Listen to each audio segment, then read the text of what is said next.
Use ಆಗಿದೆ. ಕೆಲವು ಕಡೆಗಳಲ್ಲಿ ಅಟ್ಲೀಸ್ಟ್ ಗ್ಯಾಸ್ ಬಂಕ್ಗಳಲ್ಲಿ ಒಂಚೂರು ಗ್ಯಾಸ್ ಆದರೂ ಸಿಗುತ್ತೆ, ಇಷ್ಟು ರೂಪಾಯಿಗೋ ಅಷ್ಟು ರೂಪಾಯಿಗೋ. ದರ ಏರಿಕೆ ಮಾಡಿದ್ರೋ ಇಲ್ವೋ, ಕೆಲವು ಕಡೆಗಳಲ್ಲಿ ಗ್ಯಾಸೇ ಇಲ್ಲ, ಬಂಕ್ಗಳಿಗೆ ಬರ್ತಾ ಇಲ್ಲ. ಸೊ ಏನ್ ಮಾಡೋದು? ಸಿಬ್ಬಂದಿ ಕೂಡ ಇದೀಗ ಹೈರಾಣಾಗಿ ಹೋಗಿದ್ದಾರೆ, ಸಿಬ್ಬಂದಿನೂ ಕೂಡ ಕೆಲಸ ಇಲ್ಲ. ಸುಮಾರು 12ಕ್ಕೂ ಹೆಚ್ಚು ಬಂಕ್ಗಳು ಇದೀಗ ಬಂದಾಗಿರೋದು ಕಲಬುರಗಿಯಲ್ಲಿ. ಗ್ಯಾಸ್ಗಾಗಿ ಕಾದು ಕೂತಿದ್ದಾರೆ ಆಟೋ ಚಾಲಕರು. ಇವತ್ತು ಬರ್ಬೋದೇನೋ, ಇವತ್ತು ಕಾಲ್ ಮಾಡ್ಬೋದೇನೋ, ಇವತ್ತು ಹೇಳ್ತಾರೇನೋ ಅಂತೇಳಿ. ಗ್ಯಾಸ್ ಸಿಗದೆ ಸಾಕಷ್ಟು ತೊಂದರೆ ಆಗ್ತಾ ಇದೆ. ಕೂಡಲೇ ಗ್ಯಾಸ್ ನಮಗೆ ಕೊಡ್ಸಿ ಅಂತ ಹೇಳಿ ಸರ್ಕಾರಕ್ಕೆ ಮನವಿಯನ್ನ ಮಾಡ್ಕೊಳ್ತಾ ಇದ್ದಾರೆ. LPG ಸಿಗದೆ ಆಟೋ ಚಾಲಕರು ಪರದಾಟವನ್ನ ಮಾಡ್ತಾ ಇದ್ದು, ಯಾವ ರೀತಿಯಾದಂತಹ ಸಮಸ್ಯೆ ಇದೆ ಅನ್ನೋದ್ರ ಬಗ್ಗೆ ನಮ್ಮ ರಿಪೋರ್ಟರ್ ಅರುಣ್ ಕುಮಾರ್ ಕದಂ ಚಾಲಕರನ್ನ ಮಾತಾಡಿಸಿದ್ದಾರೆ.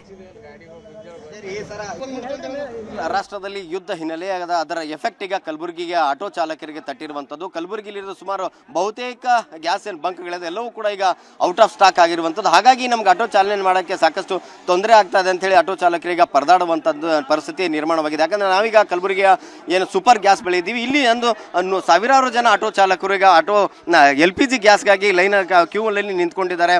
ನಾವು ಬೆಳಗ್ಗೆಯಿಂದಲೂ ಕೂಡ ಆಟೋ ಗ್ಯಾಸ್ ಫಿಲ್ ಮಾಡ್ಕೊಳ್ಳಲು ಸಾಕಷ್ಟು ಬಂಕ್ಗಳು ಓಡಾಡ್ತಿದೆ. ಆದರೆ ಎಲ್ಲೂ ಯಾವ ಬಂಕ್ಗಳಲ್ಲೂ ಕೂಡ ಗ್ಯಾಸ್ ಸಿಗದೆ ಇರುವುದರಿಂದ ನಮಗೆ ಏನಂತಂದ್ರೆ ಆಟೋ ನಡೆಸಲು ಸಾಕಷ್ಟು ತೊಂದರೆ ಆಗ್ತದೆ ಅನ್ನೋ ಮಾತು ಕೂಡ ಹೇಳ್ತಾ ಇದ್ದಾರೆ. ಈಗ ಆಟೋ ಚಾಲಕರಿದ್ದಾರೆ, ಅವರನ್ನೇ ಮಾತಾಡ್ಸೋಣ. ಸರ್, ಎಷ್ಟು ದಿವಸದಿಂದ ಗ್ಯಾಸ್ ಇದು ತೊಂದರೆ ಆಗ್ತಾ ಇದೆ ನಿಮ್ಗೆ? ಆಟೋ ಏನು ಗ್ಯಾಸ್ ರೇಟ್ ಏನಾದರೂ ಹೈಕ್ ಮಾಡಿದ್ದಾರೆ? ಸರ್, ಸುಮಾರು ನಾವು ಇದೇನು ಯುದ್ಧ ಅಲ್ಲತ್ತ ಅಂತ ಹೇಳಿಗೆಸಿ ಅವಾಗ ಏನಂದ ನಡ್ಬರ್ಕ್ ಏನಂದ್ರೆ ಗ್ಯಾಸ್ ಇಲ್ಲ ಅಂತ ಹೇಳಿದ್ರು. ಹೇಳಿಗೆಸಿ ಅನ್ನೋದು ನಮ್ಗೆ 52 ರೂಪಾಯಿ ರೇಟ್ ಗ್ಯಾಸ್ ಸಿಗ್ತಿತ್ತು. 300 ರೂಪಾಯಿ ಬಾಡಿಗೆ, 52 ರೂಪಾಯಿ ಗ್ಯಾಸ್ ಅಂದ್ರೆ ಮಿನಿಮಮ್ ನಾವು 600-700 ರೂಪಾಯಿ ದುಡ್ಡತನ ನಾವು ಒಟ್ಟು 1 ರೂಪಾಯಿ ಏನು ತಿನ್ನಲ್ರಿ. ಇವಾಗ ಏನದ ನಮ್ಗೆ ಒಮ್ಮೆಲೆ ಸಡನ್ಲಿ 100 ರೂಪಾಯಿ ಲೀಟ್ರ್ ಗ್ಯಾಸ್ ಅಂತ ಹೇಳ್ತಾರೆ. 100 ರೂಪಾಯಿ ಲೀಟ್ರ್ ಗ್ಯಾಸ್ ಹಂಗೇಸಿ ಅದಾದ್ಮೇಲೆ ಮತ್ತೆ 80 ರೂಪಾಯಿ ಮಾಡಿದ್ರಿ. ಅಲ್ಲಿನ ರೇಟೇ ಇರಲ್ಲ, ಆನ್ಲೈನ್ದಾಗ ರೇಟ್ ಇರೋದು ಅಲ್ಲಿ ಗ್ಯಾಸ್ ಸಿಗಲ್ಲ ಅಂತೇಳಿ ಇವತ್ತು ದಿನ ಏನಂದ್ರೆ 100-150 ಆಟೋಗಳು ನಿಂತಾವ್ರಿ. ಇಲ್ಲಿ ಬೆಳಗ್ಗೆ 6 ಗಂಟೆಲೇ ನಿಂತಾವೆ. ಇನ್ನೂ ಏನದ 2-2.5 ಸಾವಿರ ಆಟೋಗಳು ಎಲ್ಲಿ ತನಕ ಗ್ಯಾಸ್ ಅಲ್ಲಿ ತನಕ ಓಡಾಡ್ತಾವ್ರು. ಅಷ್ಟು ಮತ್ತೆ ಏನದ ಬಂದ್ ಆದವ್ರಿ. ಸ್ಕೂಲ್ ಮಕ್ಳಿಗೆ ಬಿಟ್ಟು ಬಂದಿರಿ, ತರಬೇಕಂದ್ರೆ ಗ್ಯಾಸ್ ಇಲ್ಲ. ಈ ಮಕ್ಕಳು ಭವಿಷ್ಯ ಹಾಳಾಗಲ್ರಿ. ಮಕ್ಕಳಿಗೆ ಏನೇ ಒಂದು ಇವತ್ತು ಯಾರೇ ಒಂದು ಮಗು ಆಕ್ಸಿಡೆಂಟ್ ಆಯ್ತು, ಏನಾಯ್ತು, ಸತ್ತರ ಅಂದ್ರೆ ನೇರ ಹೊಣೆ ಈ ಪಂಪಿನವ್ರೆ. ನಾವು ಡೈಲಿ ಮುಂಜಾನೆ ಬರ್ಬೇಕ್ರಿ, ಪ್ಯಾಸೆಂಜರಿಗೆ ಬಿಡಬೇಕು, ಗ್ಯಾಸ್ ಹಾಕ್ಬೇಕು, ಖಾಲಿ ಕೈಲಿ ಮನೆಗೆ ಹೋಗ್ಬೇಕು, ಅಷ್ಟೇ ಅಳ್ತದ್ರಿ. ಅದಕ್ಕೆ ಬಿಟ್ಟು ಏನು ಉಳಿಯಲ್ಲ ಹೋಗ್ಯದ್ರಿ.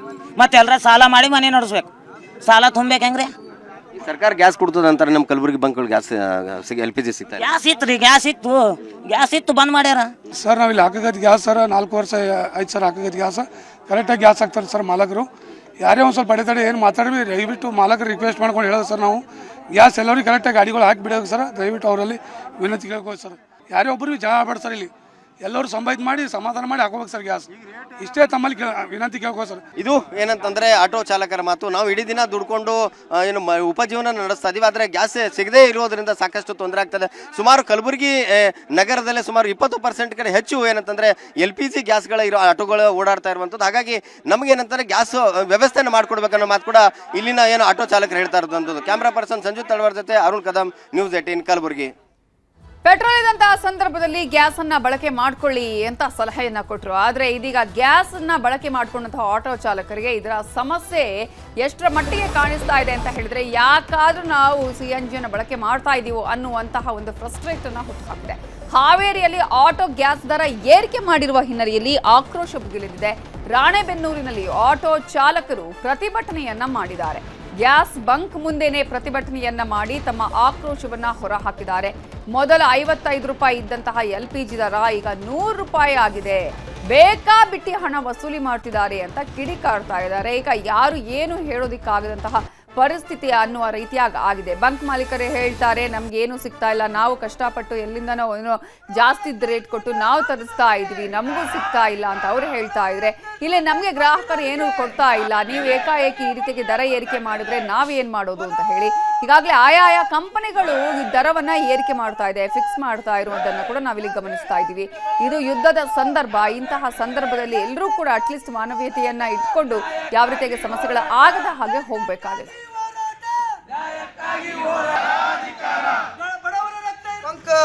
ರಾಣೆಬೆನ್ನೂರು ಕ್ಷೇತ್ರದಲ್ಲಿ LPG ಗ್ಯಾಸ್ 3 ಅದಾವು. ಅದರಲ್ಲಿ ಒಂದು ಬಂದ್ ಆಗಿದೆ, 2 ಚಾಲ್ತಿಯಲ್ಲಿವೆ.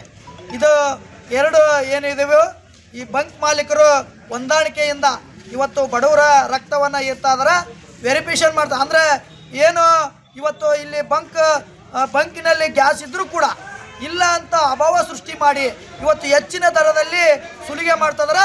ಇದ್ರ ಬಗ್ಗೆ ಹಿಂದೆ ಹೋರಾಟಗಳನ್ನು ಮಾಡಿದ್ರು, ಅದು ಸಂಬಂಧಪಟ್ಟ ಅಧಿಕಾರಿಗಳ ಗಮನಕ್ಕೆ ತಂದರೆ ಯಾವುದೇ ಪ್ರಯೋಜನ ಆಗಿಲ್ಲ. ಈಗಾಗಲೇ ಇವತ್ತು ತತ್ಕ್ಷಣವೇ ಅವ್ರ ಮೇಲೆ ಕಾನೂನು ರೀತಿ ಕೇಸ್ ಆಗಬೇಕು. ಮತ್ತು ಇವತ್ತು ಸರ್ಕಾರ ಹೇಳ್ತಾ ಇದೆ, ಯಾರಾದರೂ ₹1 ಹೆಚ್ಚಿಗೆ ಮಾಡಿದರೆ ಅವ್ರ ಮೇಲೆ ಕಾನೂನು ರೀತಿ ಕೇಸ್ ಮಾಡಿ ಅಂತ ಹೇಳಿ.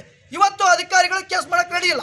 ಕೂಡಲೇ ಅಧಿಕಾರಿಗಳು ಸಂಬಂಧಪಟ್ಟ ಮಾಲೀಕರ ಮೇಲೆ ಏನು ಬಡವರ ರಕ್ತ ಇರ್ತದ್ರ ಹೆಚ್ಚಿಗೆ ಹಣವನ್ನು ವಸೂಲಿ ಮಾಡ್ತಾ ಇದಾರೆ. ಮತ್ತು ಇವತ್ತು ಆಟೋ ಮತ್ತು ಮಾಲೀಕರ ಸಂಘದಿಂದ ಇವತ್ತು ದೊಡ್ಡ ಮಟ್ಟದ ಪ್ರತಿಭಟನೆ ಮಾಡ್ತಾ ಇದ್ದೀವಿ. ಕೂಡಲೇ ಇದು ಉಗ್ರ ಸ್ವರೂಪ ಪಡೆಯೋದ್ರೊಳಗೆ ತಾವುಗಳು ಕಾನೂನು ರೀತಿ ಕ್ರಮ ಕೈಗೊಳ್ಳಬೇಕು ಅಂತ ಈ ಮೂಲಕ ಒತ್ತಾಯ ಮಾಡ್ತಾ ಇದ್ದಾವೆ. ರಾಣೆಬೆನ್ನೂರು ಕ್ಷೇತ್ರದ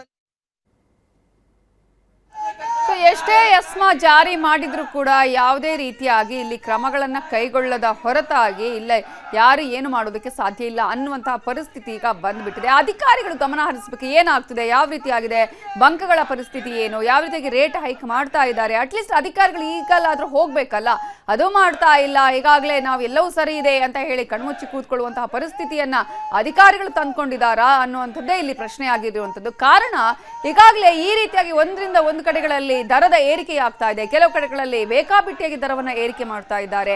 ಒಂದೊಂದು ಬಂಕ್ಗಳಲ್ಲಿ ಒಂದೊಂದು ರೀತಿಯಾದಂತಹ ದರದ ವ್ಯತ್ಯಾಸಗಳನ್ನು ಕಾಣ್ತಾ ಇದೆ. ಜೊತೆ ಕೆಲವು ಕಡೆಗಳಲ್ಲಿ ಈಗಾಗಲೇ ಅನೇಕರು ಹೇಳಿದ ಹಾಗೆ ಬೇಕಂತಾನೆ ಕೃತಕ ಅಭಾವ ಸೃಷ್ಟಿ ಮಾಡ್ತಾ ಇದ್ದಾರೆ. ಕೃತಕ ಅಭಾವ ಯಾರು ಸೃಷ್ಟಿ ಮಾಡ್ತಾ ಇದ್ದಾರೋ ಅಂಥವರ ವಿರುದ್ಧ ಕಠಿಣ ಕ್ರಮವನ್ನು ಕೈಗೊಳ್ಳಬೇಕಾಗತ್ತೆ. ಆದರೆ ಯಾವುದು ಕೂಡ ಅಧಿಕಾರಿಗಳು ಈ ಬಗ್ಗೆ ಗಮನವನ್ನ ವಹಿಸ್ತಾ ಇಲ್ಲ. ಇದರ ಬಗ್ಗೆ ಇನ್ನಷ್ಟು ಡೀಟೇಲ್ಸ್ ಅನ್ನ ಕೊಡೋದಕ್ಕೆ ನಮ್ಮ ರಿಪೋರ್ಟರ್ ನಾಗರಾಜ್ ಈಗ ಫೋನ್ ಸಂಪರ್ಕದಲ್ಲಿ ಜಾಯ್ನ್ ಆಗಿದ್ದಾರೆ. ನಾಗರಾಜ್, ಈಗಾಗಲೇ ಕೆಲವು ಕಡೆಗಳಲ್ಲಿ ಒಪ್ಕೊಳ್ಳೋಣ, ಬಂಕ್ಗಳಲ್ಲಿ ಗ್ಯಾಸೇ ಇಲ್ಲ ಹಾಗಾಗಿ ಬಂದ್ ಮಾಡಿದ್ದಾರೆ ಅಂತ ಇರುವಂತಹ ಕೆಲವು ಬಂಕ್ಗಳಲ್ಲೂ ಕೂಡ ದರ ಏರಿಕೆ ಮಾಡೋದು ಅಥವಾ ಅದನ್ನ ಹಾಗೆ ಸ್ಟಾಕ್ ಇಟ್ಕೊಳ್ಳುವಂಥದ್ದು, ಇನ್ನು ಮುಂದೆ ನಮ್ಗೆ ಅದನ್ನು ಬೇರೆ ಟೈಮಲ್ಲಿ ಯೂಸ್ ಮಾಡ್ಕೊಳ್ಳೋಣ ಅನ್ನುವಂತಹ ಮನಸ್ಥಿತಿ ಇರುವಂಥದ್ದು. ಇದರ ಬಗ್ಗೆ ಅಧಿಕಾರಿಗಳು ಯಾಕೆ ಇನ್ನೂ ಕೂಡ ಸುಮ್ಮನೆ ಕೂತಿದಾರಾ? ಏನಾಗಿದೆ, ಏನ್ ಪರಿಸ್ಥಿತಿ ಏನು ಅನ್ನೋದನ್ನ ಅಟ್ಲೀಸ್ಟ್ ಚೆಕ್ ಮಾಡಿದಾರಾ? ಖಂಡಿತವಾಗ್ಲೂ ನವಿತಾ ಜೈನ್, LPG ದರ ಕೂಡ ಈಗಾಗಲೇ ಒಂದ್ ಕಡೆ ಏರಿಕೆ ಆದ್ರೆ ಅದರಲ್ಲೂ ಕೂಡ ಪ್ರಮುಖವಾಗಿ ಹಾವೇರಿ ಜಿಲ್ಲೆಯ ರಾಣೆಬೆನ್ನೂರಿನಲ್ಲಿ ಕೂಡ 1 kg ಆಟೋ LPGಗೆ 99.95 ರೂಪಾಯಿಯನ್ನು ಕೂಡ ತೆಗೆದುಕೊಳ್ತಾ ಇದ್ದಾರೆ. ಇದರಿಂದ ಬಡ ಆಟೋ ಕಾರ್ಮಿಕರು ಕೂಡ ಸಾಕಷ್ಟು ಸಂಕಷ್ಟಕ್ಕೆ ಗುರಿಯಾಗಿರ್ತಕ್ಕಂಥದ್ದು. ಹೀಗಾಗಿ ಇವತ್ತು LPG ಏನು ತುಂಬಿಸುವಂತ ಬಂಕ್ಗಳ ಮುಂದೆ ಕೂಡ ಪ್ರತಿಭಟನೆಯನ್ನ ಮಾಡ್ತಾ ಇದ್ದಾರೆ. ಯಾಕಂತ ಹೇಳಿದ್ರೆ ಅಧಿಕಾರಿಗಳು ಕೂಡ ಇತ್ತ ಗಮನ ಹರಿಸಬೇಕು.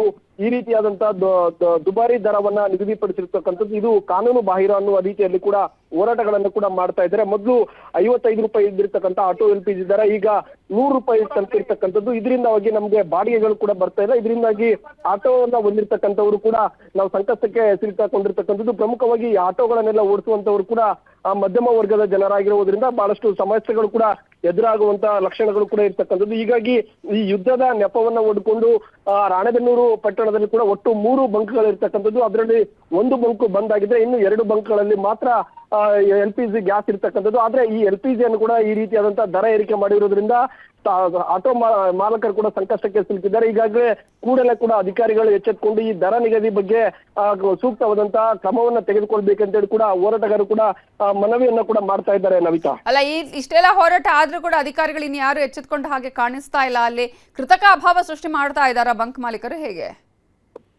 ಖಂಡಿತವಾಗ್ಲೂ ನವಿತಾ, ಇಷ್ಟೆಲ್ಲ ಆದ್ರೂ ಕೂಡ ಅಧಿಕಾರಿಗಳು ಕೂಡ ಯಾರು ಸ್ಥಳಕ್ಕೆ ಭೇಟಿ ನೀಡಿಲ್ಲ ಮತ್ತು ಹೋರಾಟಗಾರರ ಮನವಿಯನ್ನು ಕೂಡ ಆಲಿಸಿಲ್ಲ. ಹೀಗಾಗಿ ಕೃತಕ ಅಭಾವವನ್ನ ಸೃಷ್ಟಿಸಿ ಇದನ್ನ ಒಂದ್ ರೀತಿಯಾಗಿ ದುಪ್ಪಟ್ಟು ದರಕ್ಕೆ ಸೇಲ್ ಅನ್ನ ಮಾಡುವಂತ ಉದ್ದೇಶವನ್ನ ಹೊಂದಿರತಕ್ಕಂಥದ್ದು ಸ್ಪಷ್ಟವಾಗಿ ಕಂಡು ಬರ್ತಾ ಇದೆ. ಹೀಗಾಗಿ ಅಧಿಕಾರಿಗಳು ಕೂಡ ಇನ್ನಾದ್ರೂ ಎಚ್ಚೆತ್ತುಕೊಂಡು ಸ್ಥಳಕ್ಕೆ ಭೇಟಿಯನ್ನ ನೀಡಿ ಸಮಸ್ಯೆಯನ್ನ ಬಗೆಹರಿಸಿಕೊಳ್ಬೇಕು ಅನ್ನುವಂಥದ್ದು ಕೂಡ ಎಲ್ಲರ ಒತ್ತಾಯವಾಗಿದೆ. Navitha, thank you Nagaraj ಡೀಟೇಲ್ಸ್ಗೆ.